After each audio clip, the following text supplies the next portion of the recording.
Yes, it's lovely to see you back again, and also a big happy half term to everybody. I'm super excited that it's half term because not only does it mean I can spend more time with my wife and children, but I can also spend more time with my beloved hobby of reefing. Yes, this channel is all about how hard it really is to set up a coral reef and a Red Sea Max Nano in your own home.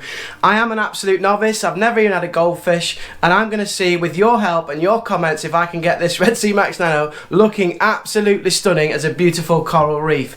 So hold tight. Also, thank you so far for everybody joining me on this journey. Really appreciate it, and you've stuck by me so far and so long.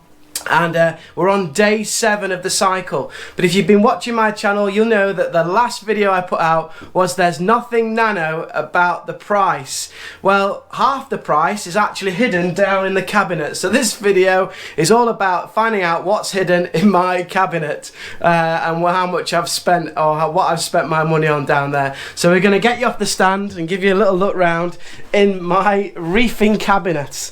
So here we go. Alright, there's the tank. I'll show you a little bit more about that. Right, I'm going to take you down. Here we go. Lower you in. So, on the top shelf, we've got an empty dosing container. Not very exciting, but I don't need to dose anything at the moment. We've got a 3-channel dosing container by TMC. I will be dosing once there's corals and fish in there, but at the moment we haven't got anything. And there's my H2O dosing pump. That's what £250 dosing pump looks like. 4 channels. I've only got 3 containers, so I don't know what I'm going to do there. I might have to get another container at some point, but it's not plumbed in at the moment because, as I say, no fish, no corals, so I don't quite need to dose at the moment. At the back is my little can you see that, the controller panel with the lights and the stickers on. I've labelled up each one of my plugs just so I know what I'm doing, switching them on and off, so I know what I'm doing. And also, if I have to have anybody to look after my tank, they can see which plugs switch off one and another. And I've got them on individual switches, so it helps me to a bit more personalised. By the way, the little lights in the cabinet, I love these. These are from Amazon. They've got, you know, the movement sensors, like burglar lights on the outside of your house. I don't actually know what they're called, but anyway, when you move in the cabinet and you open the door, the light comes on. So that's really good. I don't have to mess about putting the light on every time I go in. They're only about £6 magnetic strip on Amazon. I bought 2 of them. I've got one down there as well, as you can see. I absolutely love those. One of the best purchases, and it's also one of the cheapest things I've actually bought in reefing.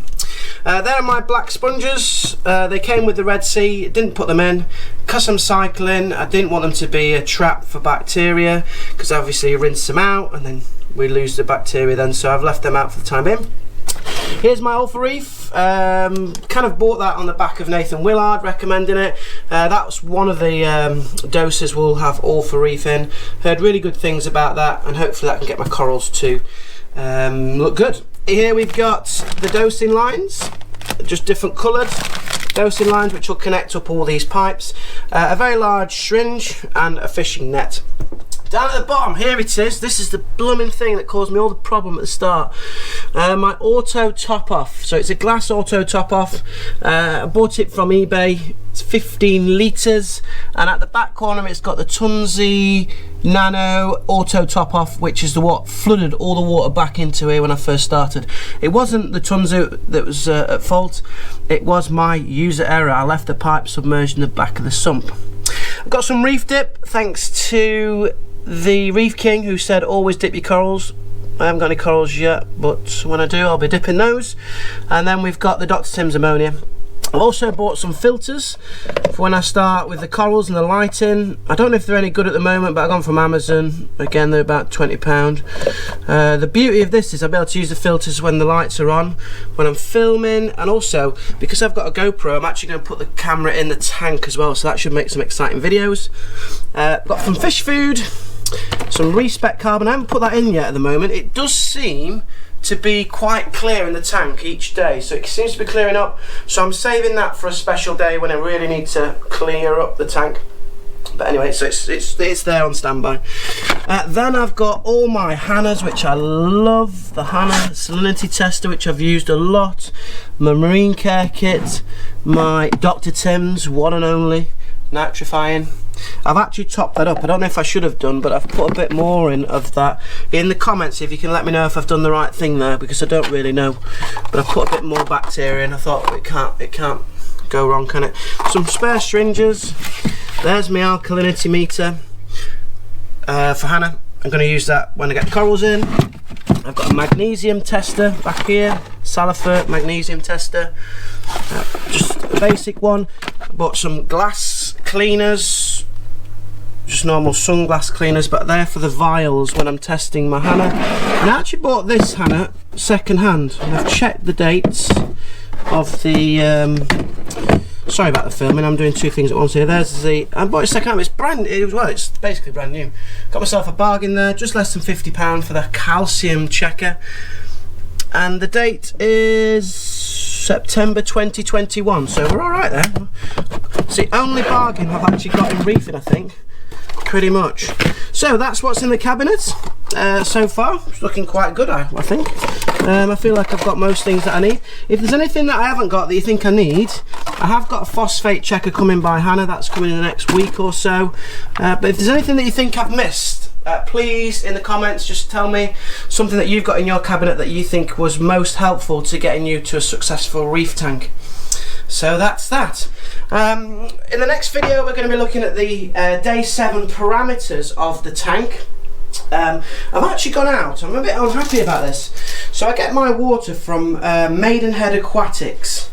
So I went to collect some RO water yesterday from Maidenhead Aquatics, and let me just show you this. If I put the tester in the water, we've got a TDS reading of 0.07. So in the comments, would you use this water or would you just chuck it down the drain? Because 0.007 seems a little bit high, but please, yeah, in the comments just let me know what you think. Should I use this water to top up the tank or to do a water change later on? Okay, over on this side, yes, we're running the really quiet pump now, thanks to the advice from Paul UK Reefer, and we've also got the so you might be wondering why I've got socks over this side, look like my dad's pit socks. What I have to do at night, because there's so much light comes off the Tunzi and the D&D controller, I cover them up with old socks. But you see my temperature? Yes, look at that, 26.4 degrees now. Dr. Tim said to put the temperature up when you're cycling, so I've done it, put it up. And yes, I've learnt how to use the controller. Thanks to all the advice that I got given. The range now, the temp is about 0.3. So that's the tank, loving the tank. As I say, it's still cycling. I'll be interested to know what the parameters are today, and we will take a look, and that being my next video. Oh, I'll stick you back on the stand. So, just want to give a couple of thanks really for people who comment, and it does really help me with my journey. As I say, I really don't know anything, so thanks to Paul UK Reefer and Joshua's Aquarium for giving me advice about not telling my wife how much my tank costs, or if you do, divide it by 10, which seems like a really big advice, good bit of advice there. And also a big shout out to Reef Sis, who also said, give me a warning that I'm on a death warrant now for making that previous video about the cost, so keep my head down and keep my wife sweet, buy lots of flowers and take her out for a few meals, which I will do. Again, thank you for everybody. I'm nearly at 100 subs in 1 week, so keep following me on this journey, I really appreciate it. My next video will be out in a couple of days with the parameters for day 7 and day 8 of the cycling, but till next time, you lot take care. Bye!